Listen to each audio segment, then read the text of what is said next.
500 रुपए बा उदे दे 500 दे नहीं खे सिपाही जी 500 न खाऊ भाई पहले खैनी दे इस साला खैनी कहता 200 दे हटाओ जो तू सो रही तो फ्रूटी ना पीले रहती अब तले अरे कहाँ से फटा गई सुन 100 रुपए बा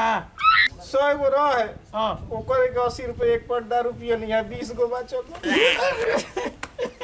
अरे साला हमनी के 20 वाला लौकत नहीं जा ए शेर भाई एकरा के हमरा के मारे तो पहले अरे रुका ना खैनियो खाए के पैसा नहीं सुन 20 रुपए दे इतना टाइम हो गया अभी तक सब आए नहीं। अरे का कही दीदी कि एकदम माथा खराब होल बाटे एसपी साहब आके पड़न है तनको दिमाग बा सिपाही सर सिंह रिपोर्टिंग मैडम सिपाही बाग सिंह रिपोर्टिंग मैडम इतना देर काहे भेजा तारा लोग के जाना तो नहीं परसों जो टेम्पू वाला भेटाइल है नु हां बेइज्जत हमनी के कइले रहे का बात सी हां आज हमनी के थर के उनकरा के मोड़ चमड़ के ठीक कइनी आ जा वर्दी के पावर देखैनी है जा हाँ देखो शेर सिंह बाग सिंह ऊपर से बहुत ज्यादा प्रेशर आ रहा है। दारू जहाँ तहाँ पता नहीं कहाँ कहाँ बिक रहा है। हम लोग जा रहे हैं उस मामले में मीटिंग करने। तुम लोग तब तक पेट्रोलिंग करो और देखो कि कहाँ कहाँ शराब बिक रहा है और कोई भी बेच रहा उसे पकड़ के लेके आओ। हां एकदम अच्छा से कोना कोना छप्पा मारो लोग कि कहां दारू बेचाता कहां दारू गिरल बाटे ठीक बा यस मैडम यस मैडम ठीक दारू वाला के तानी के खजड़ी छोड़ा दे जकर हाँ हाँ हाँ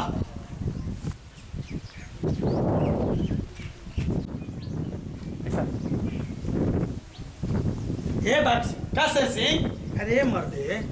हमनी के दारू पिए के मिलत नहीं है ये दारू बेचत कौन बाकी पी पी के मर जाता रसन चले आज हमनी के पूरा खंगार दिया मुस्टोली से धइले आ पूरा जहां चुअता इंग्लिश देसी सब पे आज छापा मार दी चलो ना सुनो ना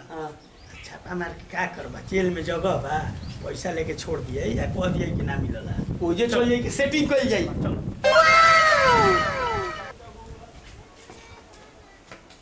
लागल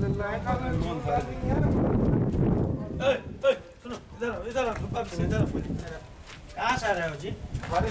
घर से अरे ई टेम्पुआ वाला चिन्हते नहीं खा अरे वो तो चिन्हिए रहा है टेम्पू चलाना छोड़ दिया टेम्पो धरा गुल बिया दोसर थाना में एगो अच्छा अच्छा तो दारू नहीं पिए हो इधर आओ ए मक मक मक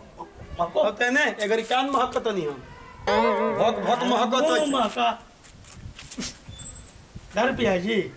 चेक करो पैक पैक पैक पैक तनी से तो पीले बनी सर माल पानी कुछ नहीं है सर तनी से पीले बने तो तनी से चाहे ज्यादा 6000 तारत दे वही के बाद तनी मुनिया ज्यादा से ना होई आइए बताओ कहाँ से पी के आ रहे हो जी कौन ई दिया पहले है? बताओ कहां से पियली सकाऊ बताओ कौन दिया है बताइम तो मार लगी असम ए मार बताइए, आधा मार बार के- बता हमनी का मारम क्या बोल मुस्टोली में से सर तुम लोग कहाँ कहाँ चला जाता है जी दारू पीने निकाल जल्दी 6000 अरे मालिक गरीब आदमी भी रहे एगो टेम्पू कमाए धमाए वो धरा गुल हाथ गोड़ तो बंद हो गुल कहाँ पैसा बा? अरे तो 3000 निकल रही था तना कोहे के पड़ी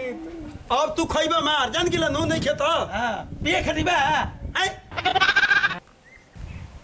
3 निकाल 3 निकाल 3 ना हो पई नहीं खे नु चल टेम्पू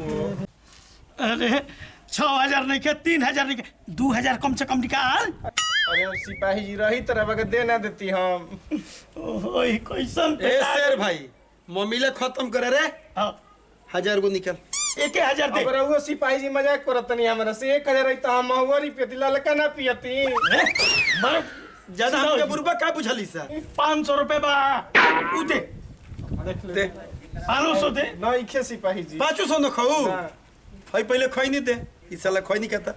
200 दे हटाओ जो तू सो रही तो फ्रूटी ना पीले रहती अब तले अरे कहाँ से फटा गई सुन 100 रुपए बा 100 गो रह है हाँ ओकर के 80 रुपए एक पर दारू पिए नहीं है 20 गो बचल अरे साला हमनी के 20 वाला लौकत नहीं जा ए शेर भाई एकरा के हमरा के मारे तो पहले अरे रुका ना खैनियो खाए के पैसा नहीं सुन 20 रुपए दे दे बहानी तो कर इ त साला पहले 35 गो बगली बा एकरा भी चेक करो देख का बा ये तो 22 गो इहो चले के फाटल बारे क्या करब ये फाटल बताए का पैसा ना फाटल चल भाग भाग जा जा भाग भाग चलो 10 रुपया हो गई चलो चला के बढ़ो जानते रहो शेर सिंह ये घरी बोरा के भीतर बैठे क्या है में आलू बा सर हेलो दारू नहीं खेल हूँ जी ना सर दारू ना हो तो जान जी हाँ टेम्पुओ सड़ी या तुम चढ़ ना सर दारू ना हाँ चलो बाग सिंह चलो लेकिन बुझा तो कि दारू वाला नहीं खन दारू वाला रही तो अभी तले भाग जाती गाड़ी छोड़ के हाँ हाँ चलो रुका है का है में क्या है जी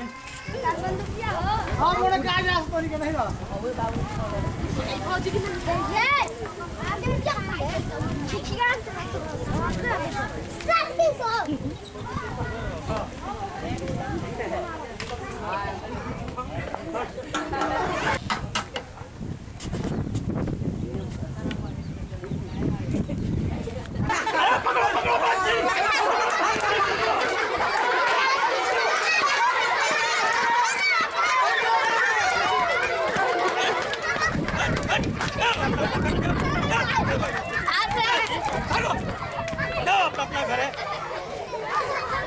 ए बाग सिंह अरे नहीं पकड़ाया ना पकड़ा शेर सिंह बड़ी दूर होने बगीचा में तो डर लगता हूँ जाऊँ मैं हमको लग रहा है ना जरूर इस धंधा में फंसा हुआ है हाँ तबे भागा है अच्छा जाएगा कहाँ पकड़ेबे करेगा भाई ठीक नहीं खे ना। ना ना दादा हाँ हाँ हाँ। तो चलिए चलिए चल जाओ जाओ पूछो जाओ